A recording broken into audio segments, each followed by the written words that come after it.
La Constitution fédérale, c'est le texte qui pose les bases de la réunification du Cameroun, la fondation pourrait-on dire. Mais au vu des difficultés qu'ont connues au fil des années cette réunification, il devient opportun de revisiter cette fondation pour voir si elle était solide ou si elle ne portait pas en elle-même les germes de sa propre destruction. Dans une chronique précédente, nous parlions de ce conseiller français du président Amadou Ahidjo, Jean Rousseau, qui était chargé de rédiger la Constitution fédérale en 1961 et qui avait plus tard avoué aux auteurs du livre Cameroun qu'il avait, je cite, prévu un truc vicieux avec un président fédéral doté de tous les pouvoirs. Fin de citation. La suite de l'histoire sera la mise en forme du fédéralisme, qui est le premier pas décisif.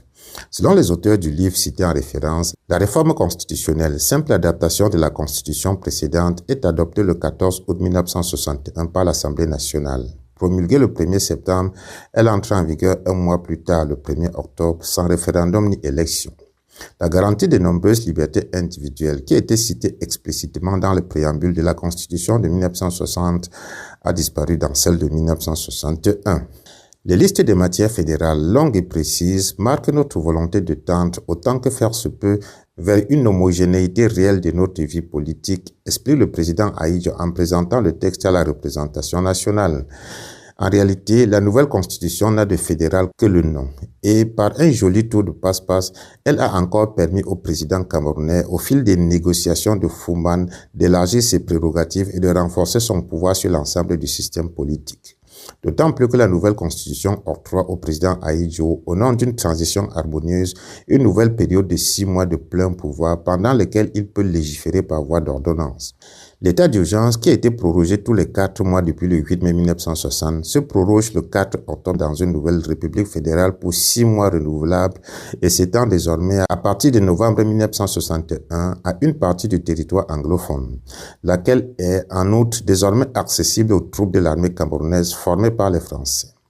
Après des années de frustration des forces de l'ordre francophones contre la timidité de la répression en zone britannique, l'indépendance et la réunification partielle de l'ancien Cameroun offrent enfin l'occasion d'écraser sans frein ni frontières les jupécistes, c'est-à-dire, ironie de l'histoire, les premiers partisans de l'indépendance et de la réunification. Ahidjo sort donc triomphalement de cette réunification qui s'annonçait périlleuse. Dans la plus pure tradition française, il annexe sans coup féri le Cameroun méridional anglophone grâce à l'entremise de ses astucieux conseillers français. Ce qui lui permet aussitôt de lancer une intensive politique d'assimilation culturelle, toujours avec l'aide de la coopération française. Tandis que, note Philippe Gaillard, Paris financera un lycée bilingue à Buea, capitale de l'État fédéral du Cameroun occidental, organisera l'enseignement du français par la radio, etc. Londres, qui de toute façon ne décolonise pas à moitié, ne lèvera pas le petit doigt pour équilibrer ce qu'on appellera bientôt, de Victoria Abamenda, l'impérialisme culturel. Constatant les effets de cette assimilation politique et culturelle à marche forcée, Bernard Fonlon, originaire de la région annexée, diplômé d'Oxford et de la Sorbonne, chantre du pluriculturalisme camerounais, lancera bientôt ce cri d'alarme, je cite, « Dans 2 générations ou 3, nous serons tous français ». Fin de citation. Conscient que la méthode utilisée jusqu'ici pour unir les 2 Cameroun est empreinte d'irrégularité et même de roublardise, le président Ahidjo n'entend tout de même pas reculer.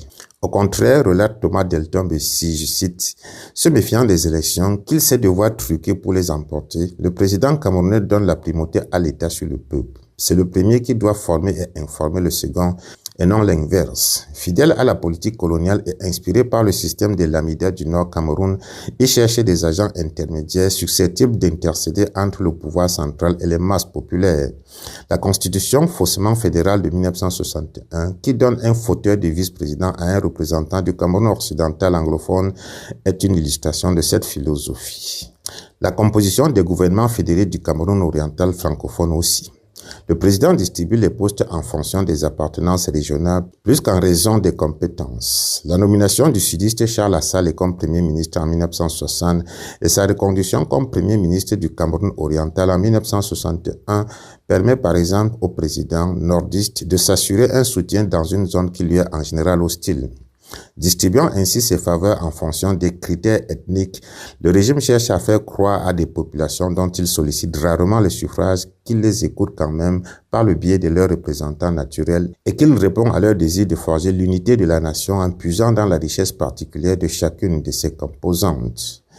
Le népotisme ethnique vise en réalité à diffuser et à faire accepter la politique de Yaoundé à travers le pays. En échange de quelques honneurs, de quelques postes et d'un confortable salaire, les ministres, secrétaires d'État et autres députés acceptent de jouer les porte-voix du régime lorsqu'ils rentrent dans leur région d'origine devant des populations admiratives de leur ascension sociale et de leurs belles voitures.